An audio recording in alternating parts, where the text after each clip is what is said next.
Like many of you, when I was a young teenager, I thought I knew exactly what I was doing. Sometimes I made really bad choices, resulting in pain for myself and worse yet, for others.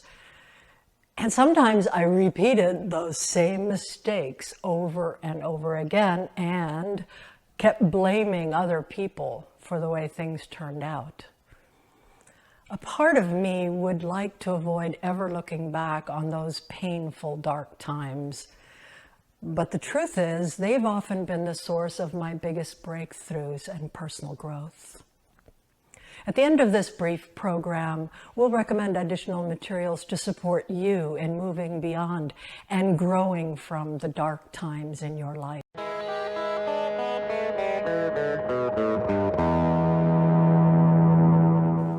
Hi, this is Marlena Fiol from Becoming Who We Truly Are.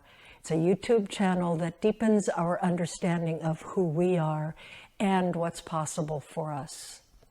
I've drawn much of what I'm going to talk about today from my memoir, Nothing Bad Between Us. If my life experiences in any way help you on your own journey toward greater wholeness, you'll find the link to the memoir in the show notes below. And if you find value in this short video clip, please give it a thumbs up. It makes a big difference. Like I said, I've repeated many of the same mistakes over and over again.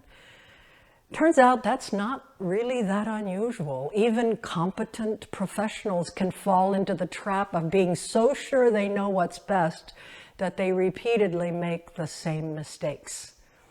Bottom line, old habits are hard to break. Here's an example. True story.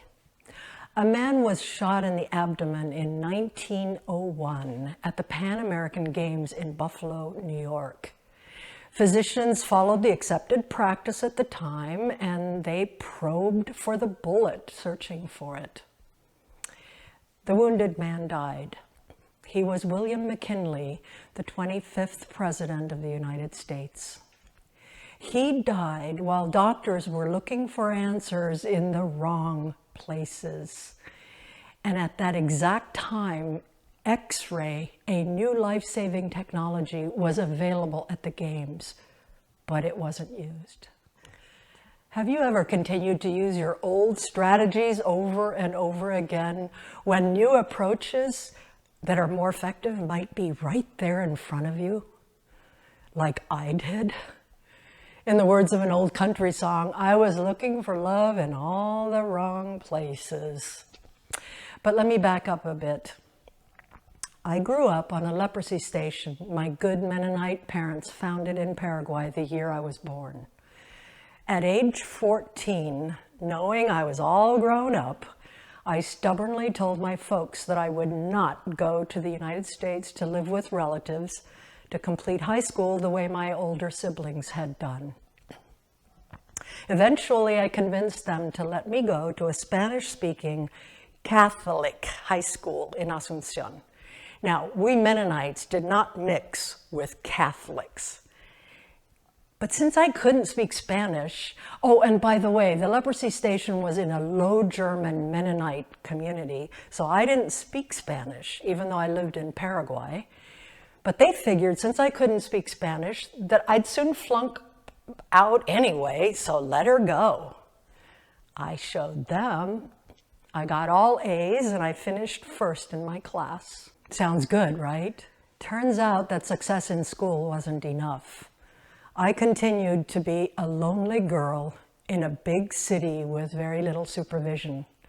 And as you can imagine, a lonely girl in a big city with little supervision can lead to big trouble.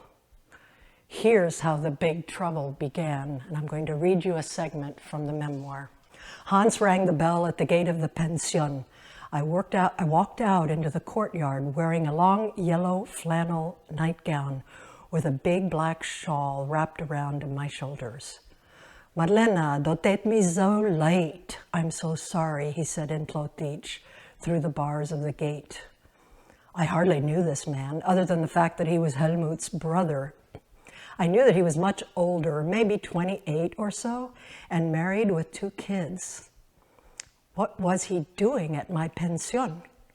Hans, what are you doing here? How did you even know where I live? I blurted out, confused. I saw how sad you were sitting in church today. I thought you might like to go for a ride.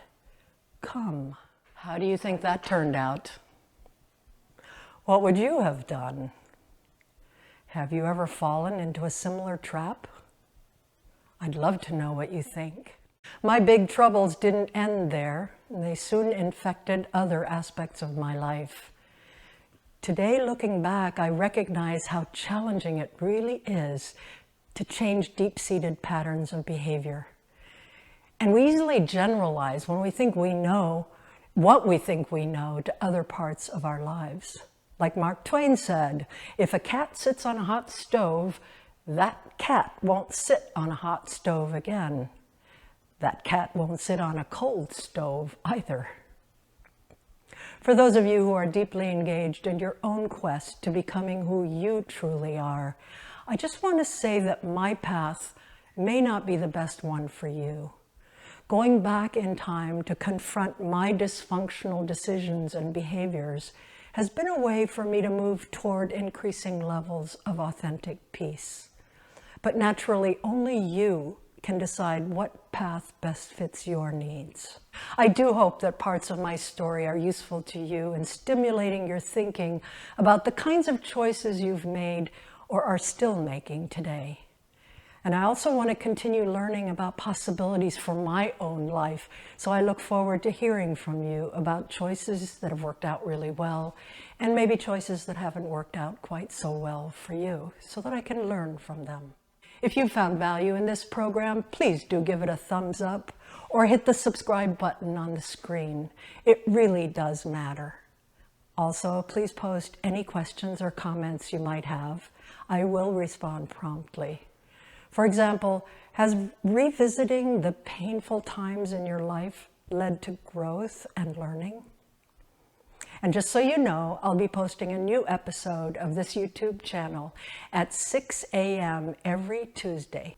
For further information about moving beyond and growing from our painful past, we recommend the following resources. First, a TEDx talk by Christelle Carissi about owning your mistakes. Also a TEDx talk by Karen Dolva on lonely people. And finally, for a look at my personal path from a painful and dysfunctional early life to eventual growth and learning, we recommend my memoir, Nothing Bad Between Us, released in 2020 by Mango Publishing. The web addresses for each of these are in the show notes below. And remember, we are together on this journey.